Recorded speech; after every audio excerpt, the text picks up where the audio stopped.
Sejarah berdirinya Kerajaan Banjar.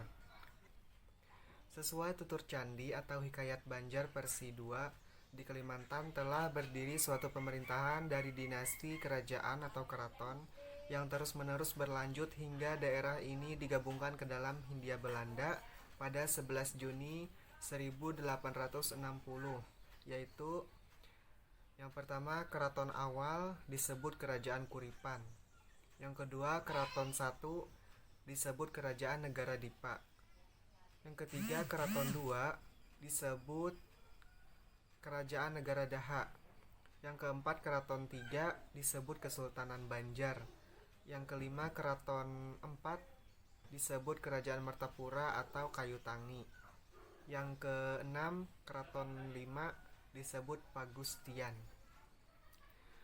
Maharaja Sukarama, Raja Negara Daha, telah berwasiat agar penggantinya adalah cucunya Raden Samudra, anak dari putrinya yaitu Putri Galuh Intansari. Ayah dari Raden Samudra adalah Raden Mentrijaya, putra dari Raden Begawan, saudara Maharaja Sukamara.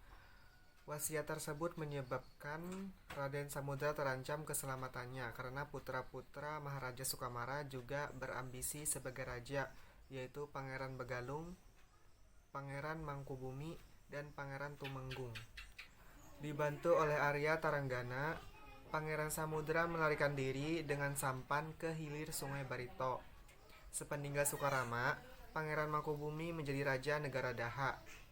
Selanjutnya digantikan oleh Pangeran Tumenggung yang juga putra dari Sukarama.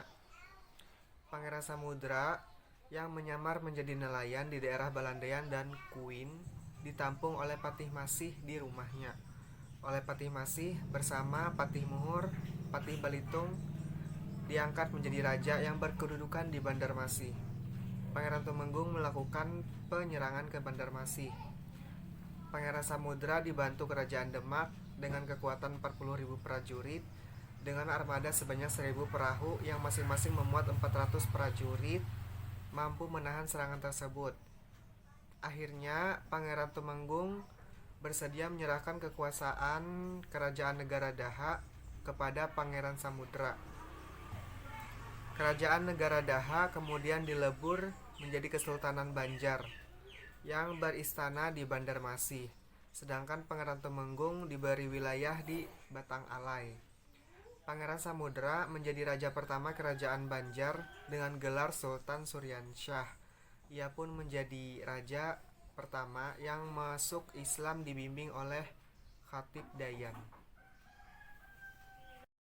Raja atau Sultan Kerajaan Banjar: Sultan Suryansah, Sultan Rahmatullah, Sultan Hidayatullah, Sultan Mustain Billah, Sultan Inayatullah, Sultan Saidullah, Sultan Riayatullah, Sultan Amrullah Bagus Kusuma, Sultan Agung atau Pangeran Suryanata II, Sultan Amrullah Bagus Kusuma, Sultan Tamhidullah Pertama, Penambahan Kusuma Dilaga, Sultan II Hamidullah, Sultan Tamjidullah, Sultan Muhammadillah, Sultan Nata Alam, Sultan Sulaiman Al-Mutamidullah, Sultan Adam Al-Wastaqbillah, Sultan Tamjidullah, Sultan Hidayatullah Halilillah,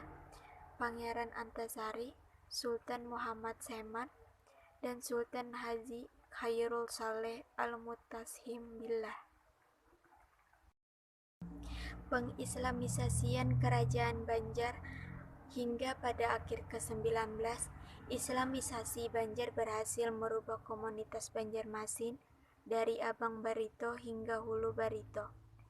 Lembah-lembah pegunungan meratus dan di kaki-kaki pegunungan itu kemudian menjadi komunitas-komunitas Islam. Etnis Dayak yang telah menerima Islam kemudian secara cerdas melakukan adaptasi, difusi, asimilasi, dan akulturasi kebudayaannya. Daur hidupnya dengan ajaran-ajaran Islam menghasilkan format pribumisasi Islam.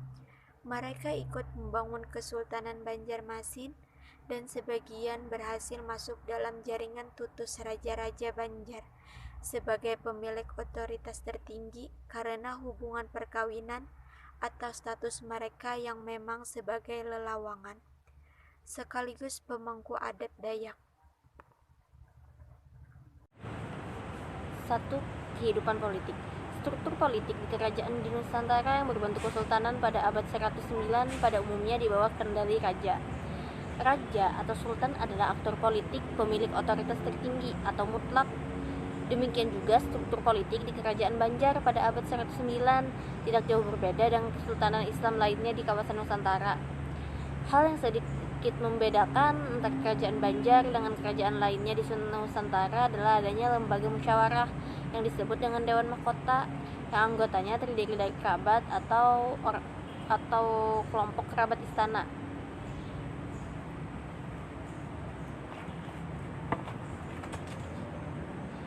Yang kedua, kehidupan sosial ekonomi. Pada mulanya, orang-orang Banjar berada di hilir Sungai Barito dengan pekerjaan utama bertani, menangkap ikan, dan mengambil hasil hutan.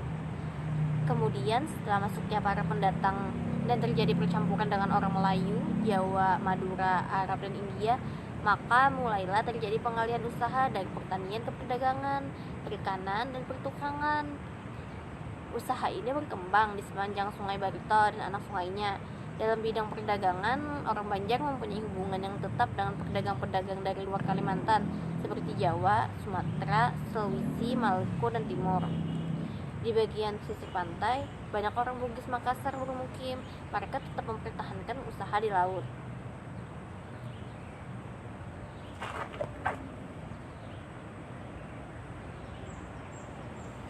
Yang ketiga, kehidupan budaya.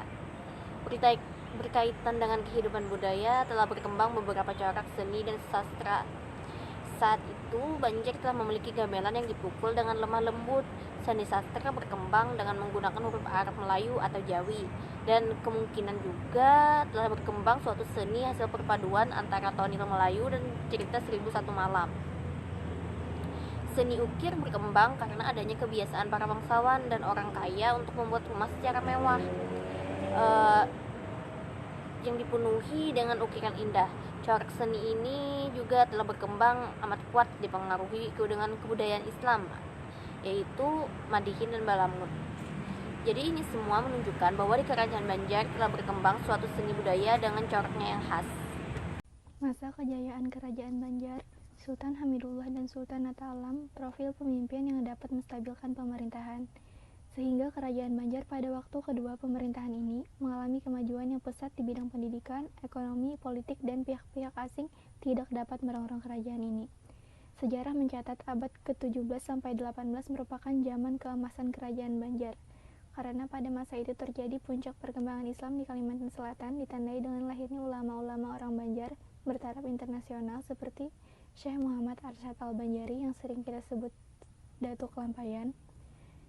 Masa kemunduran kerajaan Banjar.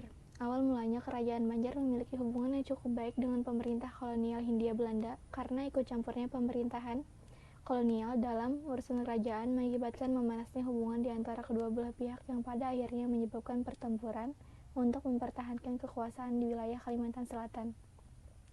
Dalam sejarah, pertempuran tersebut dikenal sebagai Perang Banjar. Peperangan ini berakhir dengan kekalahan di pihak kerajaan Banjar pada tahun 1905, maka hal ini menandai runtuhnya kerajaan Banjar. Peninggalan kerajaan Banjar. Pertama, Masjid Sultan Suryansah yang didirikan pada Sultan Suryansyah, dan kini masjid tersebut mengalami berbagai perubahan. Kedua, makam Syekh Arsyad Al-Banjari dan kitab peninggalannya yang dijadikan nama Masjid Sabil Muhtadin. Selanjutnya ada 8 kitab yang ditulis Syekh Arsyad Al-Banjari yang sebagian diantaranya masih ada hingga saat ini, yaitu pertama Sabil Muhtadin Littafaqquh fi Amriddin, kedua Usuluddin, ketiga Luqatul Ajlan, keempat kitab Faraid, kelima kitabun nikah, keenam Tuhfatur Ghibin, ketujuh Qaulul Mukhtasar, kedelapan Kanzul Ma'rifah.